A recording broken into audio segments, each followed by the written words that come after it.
right, we're now joined by Dan Briggs of Between Buried and Me. How are you today? I'm good.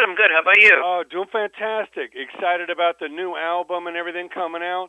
But for our listeners, we would love to basically give them a little bit of background. Tell us a little bit about how you got involved in music. You know, at what age you started playing, and who were some of your musical heroes that helped inspire you? Well, I was kind of lucky. I mean, my mom was a music teacher. She played guitar, cello, flute. I guess as a music teacher, you kind of have to know a bunch of different things, but that's kind of what she was primarily interested in, and she got me started on saxophone when I was in fourth grade. I think I had an interest in sax because of Bill Clinton at the time, which is kind of funny. But Bill on the Arsenio show, huh? Exactly. Yeah, exactly. I just felt like it was kind of a cool instrument of the options at that time to play in concert band, and I very quickly started playing guitar soon thereafter, and I started playing bass in sixth grade in middle school, and I guess my early influences were Nirvana. Nirvana was huge to me, and Soundgarden, Stone Temple Pilots, Live. Basically just the '90s alt rock explosion. I was very much living that. And great time to grow up in. The late '90s. Yeah, absolutely. And then when I started writing my own material, later in middle school, I mean, I was playing in hardcore bands, and I felt like I was already into a lot of different music, and I was already experimenting and trying to find ways to mesh it all together. Yeah. And of course that lent me to really have an interest in progressive music, and Dream Theater was one of the bands I got into when I was in high school with a group of friends of mine, and that kind of opened up the doors for me to get into stuff like Yes, Gentle Giant, King Crimson, Genesis, bands who have really been kind of defining for me and very exciting, and it's been a long journey for sure, but I can trace my steps all the way back, and see that I was into so much different stuff even back then. Well, it sounds like you have a varied palette to paint with, as opposed to a lot of people that came into hardcore through punk rock and didn't really know much about the instrument, kind of learned as they thrashed around. You were kind of coming from a musical background and knowing other instruments and other worlds, and you brought that depth of musicality, to, a heavier band. So you kind of approached it, from a different way. Talk about, joining up with Tommy and Paul, who, of course, I know are the founders of the band, and, what appealed to you about, playing music with them, and likewise, what did they like about what you brought? Well, I knew them from an old band that they were in called Prayer for Cleansing, and, we had mutual friends that I had booked shows for in Pennsylvania, where I grew up. And, I kept in touch with them when they started the band, and I booked them on their first tour. And, then I was in school studying music, studying the upright bass, and kind of more of like a classical curriculum. And, I remember, Tommy called me, maybe around this time, maybe in like December of 2004, saying that they were getting ready to make a change and get a new bassist, and I was the first and I guess the only person that they had thought of. I had been in touch probably a few months before when they were looking to replace a guitarist, and Dusty was kind of filling in on tour, and what wasn't a permanent member at that time. And then when this offer came, I took it. Sent me a book of music from the first two records, and learned it, went down there, and then we just immediately started writing stuff for Alaska. So it was really, just right to it. And I knew Tommy and Paul a bit, but I didn't know Blake or Dusty at all, so it was that weird thing of being 20 years old, and thankfully 3 of us were 20. I think Dusty was 19 when I joined, and just kind of getting to know each other, but also writing music. And so it was hard because where I was at the time, I was very in this world of I would say probably my 3 favorite bands at the time were Oingo Boingo, Queen, and King Crimson maybe, or Dream Theater. So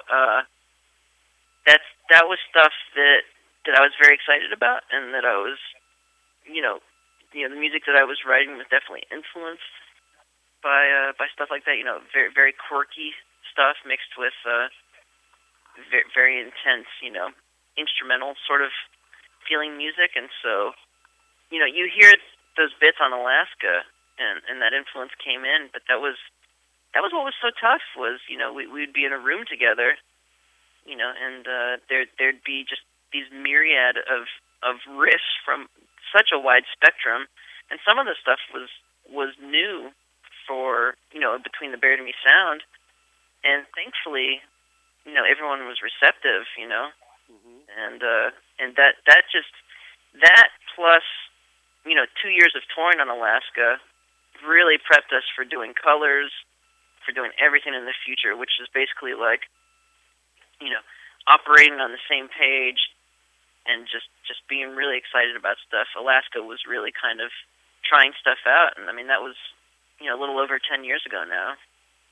So it kind of set the pace for the dynamic. Everybody kind of contributing, bringing ideas to the band, and the whole process of kind of growing off each other and really kind of pushing the boundaries. Yeah, and it's changed a lot over 10 years, but in some ways it's stayed the same. Yeah. Well, that's great. I know. Matter of fact, I just came off of the Bass Player Live event yesterday and Saturday down here at SIR in Hollywood, and they paid tribute to Nathan East and Lemmy, and of course Louis Johnson from the Brothers Johnson, and it was just a who's who of the most amazing, Robert Trujillo and Verdine White from Earth, Wind and Fire. All the bass players were there. So obviously you're part of that community.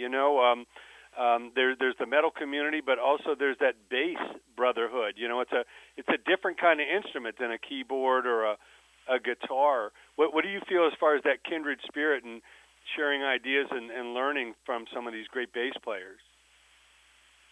Well, it is definitely cool. I think first and foremost, because I think that there's always confusion about when I say I've written music, the band or whatever. I think people are surprised or confused to know that I play guitar, that I play keyboard, that I can compose on any number of instruments, and that I don't actually really write music on bass for Between the Buried and Me. It's I write my bass parts after we've kind of written the music, but it's when we're writing, it's I'm sitting down at a keyboard, I'm sitting on a guitar. So for me, I'm most excited to be thought of as a composer or whatever. Multi-instrumentalist. I guess so, yeah. And then that I I've worked a really long time over the years, working on my chops on bass, but even still, I like that I have different groups where I can play a different range of, I guess, bass-centric things, in Between the Buried and Me, especially on our new album. I'm very excited that, Blake, our drummer, and I were able to find this comfy space for our instruments within the framework of the arrangements that we had spent so much time on. For me, when I went back to write my bass parts, I didn't want to step on anything. I just wanted the bass to exist and very much be happening with what was going on that I had spent so much time writing, and that we had all spent so much time writing, and it's kind of an unwritten, unspoken thing with Blake and I, and I think I was really excited about the parts that he wrote, that they accented everything so well, and able to just write off those. But then I have a group like Trioscapes where I'm doing bass loops, I'm doing bass solos, I'm I'm doing unison lines with crazy saxophone melodies and stuff. So I guess I like both worlds, And it's fun to sit back, and it's fun to just shred, I guess. You know what I mean? Yeah, why always say, know, some deep roots and varied musical interests actually help you no matter what style you're playing, because you're drawn from a deeper well. A lot of people that are just stuck in one sound and one style, that's fine, but you don't have anything to kind of pull from that might bring a different attitude. Like you say, you're into Danny Elfman and Oingo Boingo. That's a whole different palette to paint with. That has nothing to do with bass. I don't. It's a much larger thing. So it's fun to be a bassist, but I'm just thinking about so much other stuff besides just right. Just well, obviously, when you're writing and recording, you're playing a lot of different stuff, but live, obviously, you are the bass player in the band, so that's kind of what you're known for as far as the live performances go. Right. And I know you guys have you've done some great things like being on Ozfest and touring with Killswitch Engage and In Flames and Mastodon, Coheed and Cambria. Talk about some of your favorite highlights, like shows or tours that really stood out and why. Oh man, yeah, there's a lot. It's pretty crazy. Some of my favorite tours and memories. Going on tour with Dream Theater and Opeth was pretty huge for us at the time. We took a big leap musically, we felt, and we were also trying to really establish ourselves in a new world. I remember earlier that year that we actually passed on 2 tours, one with Killswitch and then another with As They Lay Dying. And, there wasn't like this fear within us. It was very cocky at the time, I think, but, I think we knew that something was going to come and something was going to happen. And then the next thing that came through was Dream Theater and Opeth. And we were like, I guess that's what we were waiting for. That's what we want to do. Yeah, that's great. And that from there, produced a really interesting couple of years where we were touring with Mastodon, Meshuggah. And then bands like Children of Bodom, Coheed and Cambria. It was very interesting, and all over the place. We toured with Lamb of God in Europe, so this very, very wide spectrum of stuff that was able to happen. It was pretty cool. And, as far as, like, other highlights, I remember the first time playing in places like Australia and Japan, and just seeing that people so far off, so far away from us, knew who we were and were excited and were interested. And, that's super cool. It continues to be cool as we keep going to these places, Yeah, it's one of the bright spots of the internet and computer technology, where people in faraway lands can kind of dial up your video rather than waiting, in the old school MTV to play a video or play very few videos, But now people can find out about you and know what's coming and all that. And I know you guys were also a part of Rock Band 2. How did that happen, and what's that like? Yeah, that was, I guess, probably our old label, Victory, had shopped the song, maybe, and, it was a song off Colors, and I remember that because of time, they had to cut the song, which is kind of goofy, but, yeah, it's on there. I never actually played it. I played a couple songs on Rock Band. I remember distinctly playing In Bloom on drums. That was kind of fun. Yeah, I don't know. It's weird because it's not like playing the instrument. I think if I had an actual guitar in my hand, I could probably have played like, some of those. No, there's really no excuse for. Or nothing's going to take the place of a real instrument. These days in the computer age, a lot of kids are playing a video game like a Rock Band or Guitar Hero and thinking they're kind of learning how to play guitar, but really there's no shortcut. To really master your instrument, you got to dig in and dedicate years and a real passion to practicing and learning from others. What what message do you have to young players that there's really no shortcut? If you really want to do this or become a master of your craft, you really got to dig in and dedicate. Yeah, I mean, there's a lot. I mean, I think one of the things that I usually tell people is, I guess, just to not shut yourself off from any sort of new, really just any new music. I'm excited constantly about putting new sounds and new things in, and whether that's something like classical Indian music or just digging back from groups in the early '90s that I wasn't aware of. It's fun to constantly explore, and you never know when some sound or some groove or something is gonna set something off in your head and inspire you to do something. Or I'm sure Blake, our drummer, could tell you this. If me or Paul or Tommy or whoever come in with with something that's a little bit different, a little bit off. If it's an odd time like salsa groove or something. Yeah. Or like a bluegrass thing. Blake has to channel that. All of a sudden and know what to do and not be like, well, I've never heard anything like that before, so I don't even know what I would do. It's not really an option with what we do. You have to know, or kind of have an idea. Well, there's the dedication to obviously, mastering your instrument, and then there's the art of recording and songwriting, and then there's a whole nother level of being a tour performing, musician. How do you pace yourself on the road, and what advice do you give to those that, are coming up and just kind of going out on their first tours? What do they really need to, hone in on or avoid to be able to, sustain? Well, we're probably atypical from a lot of bands because, three of us are straight edge, and I think partying and that whole sort of thing has not just been a very enticing thing for our band members, just in general. Even the ones who do drink and whatever.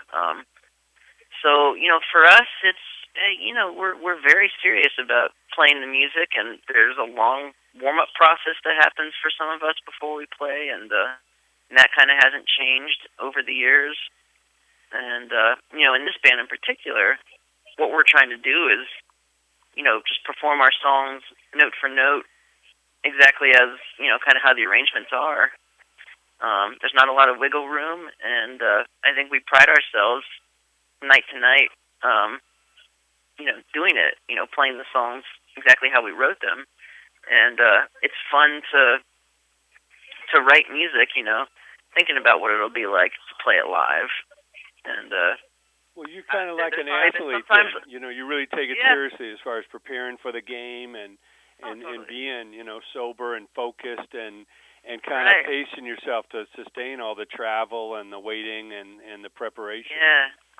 Oh yeah, and then there's other things that you learn along the way, just like keeping yourself healthy on the road, or realizing the value of sleep. And sometimes you're flying all over the place from day to day, and you don't get sleep, and you have to find a way to still make it work, and be able to play the hour and a half or whatever at night. And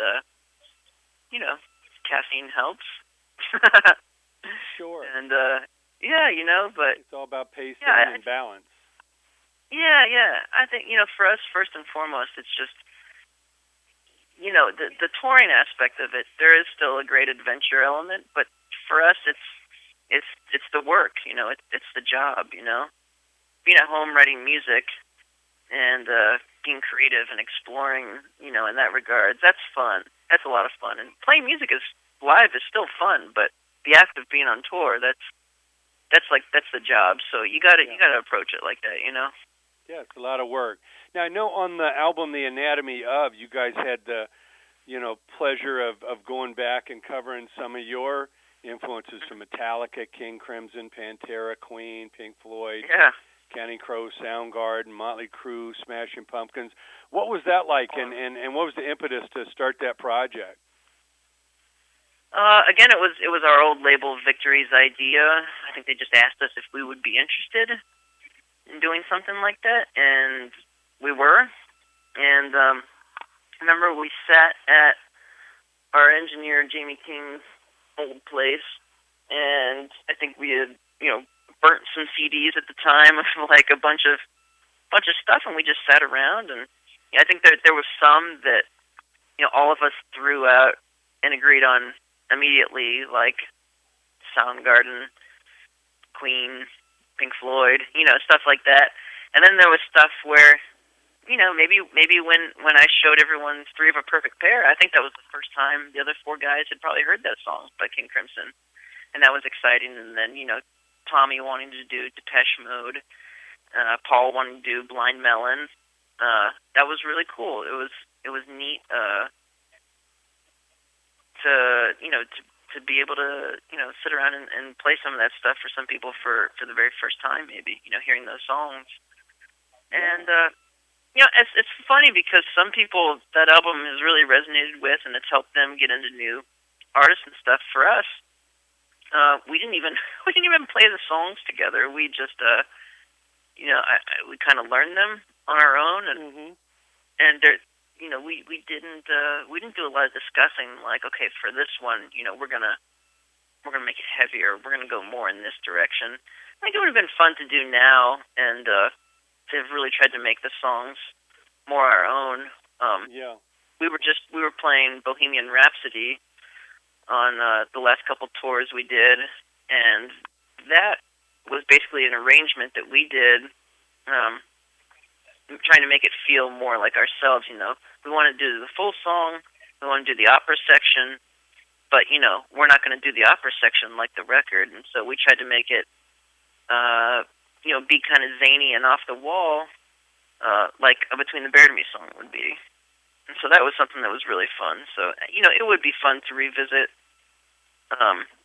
songs and try to really kind of make them our own. Yeah, I think we really go a little deeper. That record, but yeah, I'm glad it still resonated with people. I mean, it was fun to do. It's awesome. Well, I know 5 years ago you made the move from Victory to Metal Blade, of course, the home of so many great bands over the years, and a real thriving, independent label, with Brian Slagle at the helm. What's it like to be on Metal Blade and be a part of that family? It's really cool. I mean, I remember when Brian and Mike, first really got in touch with us, and we all got together.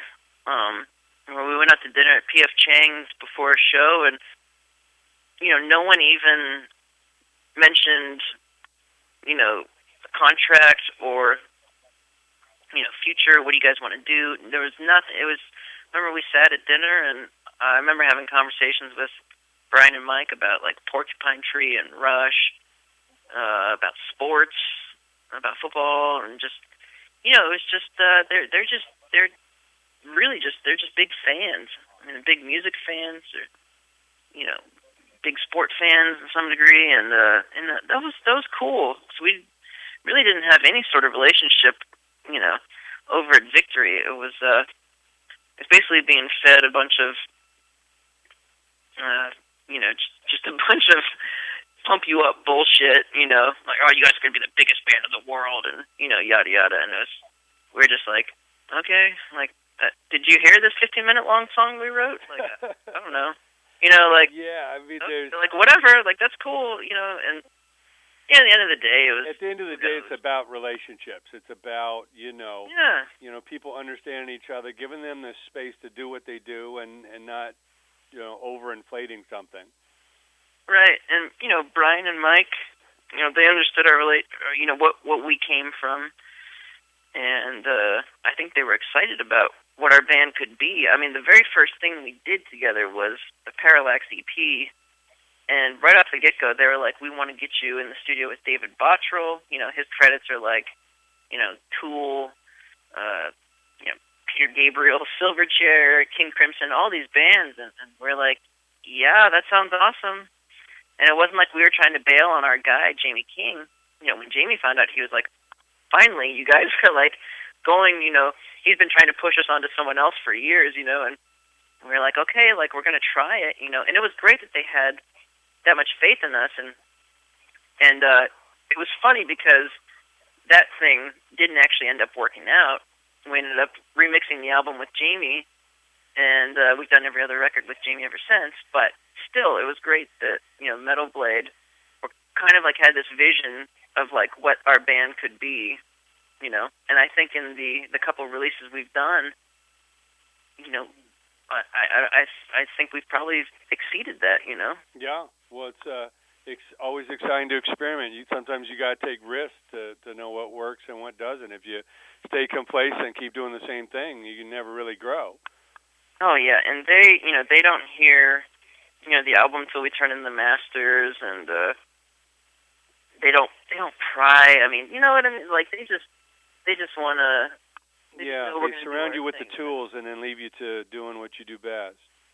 Absolutely, yeah, it's great. And if we've ever needed anything along the way, I mean, they're there, and it's great, you know. And I've worked with them, you know, with Trioscapes, and I have a new group that we're going to be working together with. And you know, it's so cool. Yeah, you're like, you know, they're this label that has, you know, Cannibal Corpse is known for, you know, gore. Right. Whatever, but it's like they've also worked with Spock's Beard, and you know, they signed the Goo Goo Dolls, you know, back in the day. Yeah, you Fates know, like Warning, all that stuff. Fates Warning, yes, all kinds of stuff, and now they've got, you know, younger bands like Native Constructor on the label, and they're definitely an exciting progressive music band. So it's still they're still kind of venturing into new territory. It's cool. Well, I know you're about to launch the Coma Ecliptic Tour and album. Of course, Enslaved, Intronaut, and Native Construct will be out there on the road with you. Tell us what you're most proud of achieving, you know, with this album, why everybody should come check it out. Well, you know, I think that might be a little deceiving. We're not actually playing the full album yet. We're probably going to be playing it, you know, probably, closer to next fall because of our touring schedule, but we are playing a couple songs that we haven't played off the album yet, and we're playing, honestly, music that goes as far back as the Alaska record, which is kind of cool. There's some stuff, you know, trying to revisit for the 10-year anniversary of that album. It'd be really cool, and you know, you know, to have the opportunity to tour with these great, you know, progressive bands. We don't know the guys in Native Construct or Enslaved, but we've toured with Intronaut before, and they're awesome. And you know, all three bands have you know, really cool and different things to say, you know, within the genre that we're kind of in. So I don't know, it's gonna be really cool. As a fan of music and of these bands, I'm really looking forward to it, and I'm also excited about what we're going to be doing on the tour and the set that we're going to be playing. And yeah, it's kind of like been relearning the songs and, you know, preparing like, you know, new intro for the set, but it never really hits until you're actually in the same room together. So in the next week or so, it'll really be you know, ramping up and getting ready. Well, we're excited about the new album, Coma Ecliptic, cool. And of course we want to encourage everyone to go get that album and check out the tour, and we appreciate all your words. Thank you so much, Dan. Between Buried and Me is out there coming your way. Thanks, appreciate it.